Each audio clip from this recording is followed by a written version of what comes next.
Hey there. This video is about how to psychologically deal with the coronavirus epidemic. I'm making this video because I've had many messages from people who are concerned about it and are finding it hard to deal with. And likewise, I've looked around and I can't see much advice which is about how to protect your mind and how to deal with the risk. It's all practical advice. So I think this video may be very beneficial. So let's look at what we're dealing with. First and foremost, we're dealing with the actual risk itself, the virus. It's quite contagious, and it really is very risky for vulnerable people, people who have underlying health conditions and people who are quite elderly. But we're also dealing with the psychological bombardment of this risk. We're seeing newspaper reports, we're hearing things, we're seeing posts on social media. Every day we find out how many people have got ill, how many people have passed away, how contagious it is, what areas are in lockdown. And this in itself, it can be quite hard to deal with. But we also see others who are responding with great fear. They're panic buying, they've got big outlandish theories about what terrible things could happen and how bad it's going to be, and their fear is transmittable.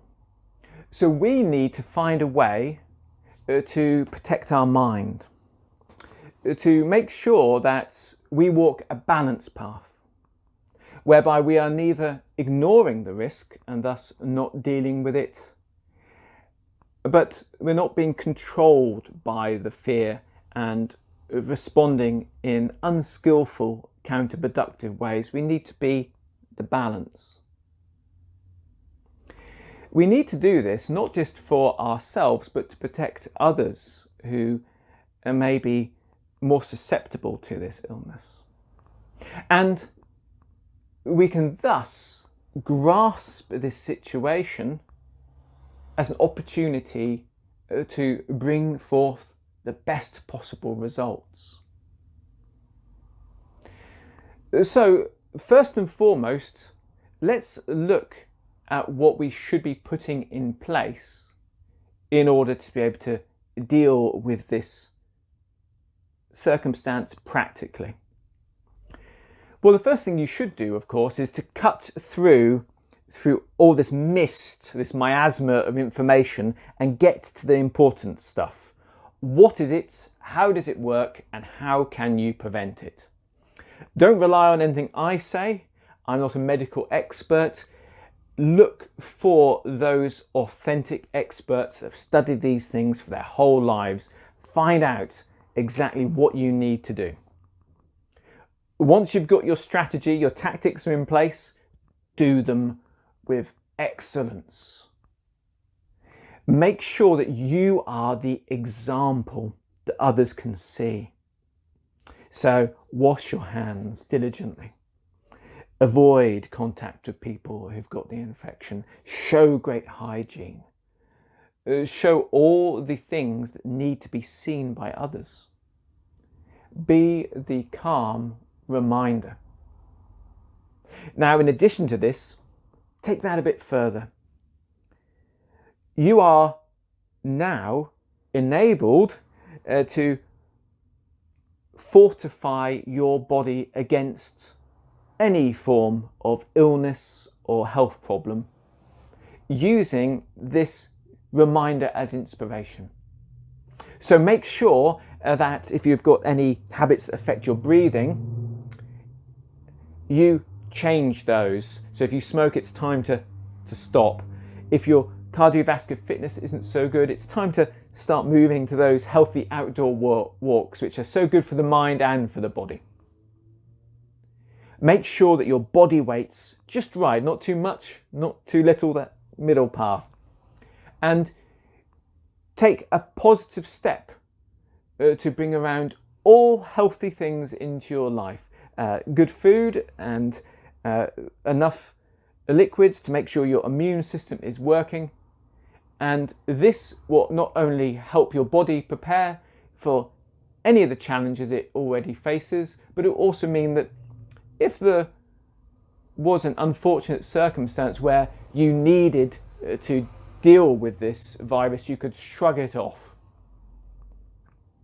But don't just extend this compassion to yourself, think about others. If there are vulnerable people in your environment or in your family, it's time to help them. Make sure they see your example, they know the things they need to do. Make sure that they could perhaps spend a little bit more time at home if needed. Just prod them in the right direction so that they've got a little bit more supplies. Set up means to communicate in effective and positive ways for if there's time where you need to be alone in quarantine. This unlikely circumstance is something whereby we need to think in terms of both practicality and emotional fulfillment. So maybe it's time to learn to use Skype, or to teach grandma to use Skype so that you can talk to each other no matter what. Maybe it's time to encourage some writing letters between you and your niece, something like that, and have this in place just to make sure that we can keep positive, still see a face, still read a letter if we need to. But these aren't the only blessings you can bring to life because of this. This is a chance to put things in perspective and to make sure that you listen to the reminders that are around you. So fear is a very good advisor. And we want to listen to it, want to respect our fear. We don't want to ignore it or make it shout or get upset. We want to listen to that advisor and see what it's saying. It could be that your fear is concerned about financial things and is warning you that things could change, so it's a bit tricky. So if you're a yoga teacher, it's probably a good time to do those things you've been putting off, to write that book and get it published, to do those videos, so that there's another source of income that doesn't mean going to a place which is lots of people gathering in a hall. If you're a personal trainer, maybe it's time to start those online lessons and to get your clients used to this. Maybe it's time to implement some measures in your workplace so that everyone can keep talking and working from home if that's needed. And of course, it's perhaps time to be a little bit more frugal, so you've got some money in reserve just in case that's needed. All these positive changes will also be seen by others, and this means that the ripple is going in the right direction. Now, I talked about keeping that fear in its place and making sure that we listen to it. And it's important to keep a perspective in order to be able to effectively know how much a response you should be making. So remind yourself, if you ever do start to get unduly concerned, that this is just one of many of the risks that you effectively, skillfully, and with finesse deal with every day. Whether it's crossing a road or lifting weights or risk involved with work, this is just another one of them, and you have got the competence to deal with it. Remind yourself that these things come in phases.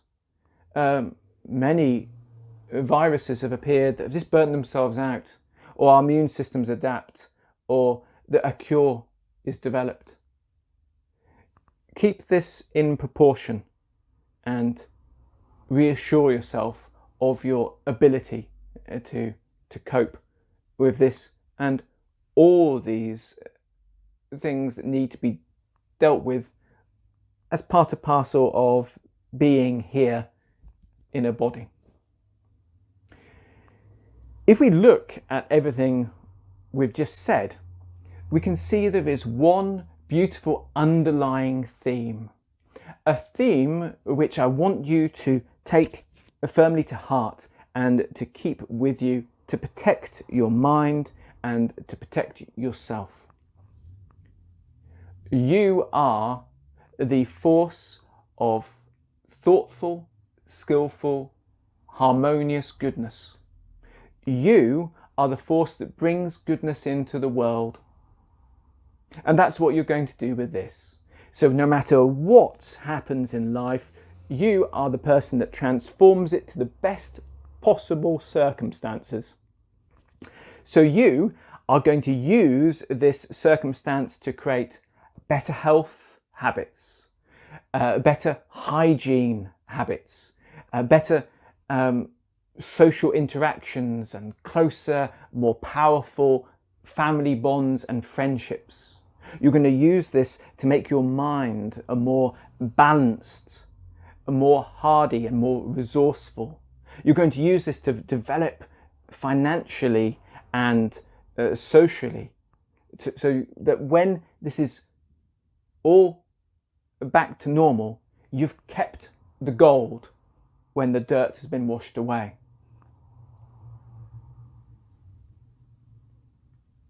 My name's Martin Faulks, and I hope this video has been of benefit to anyone who wants to find the best possible way to psychologically deal with the coronavirus outbreak.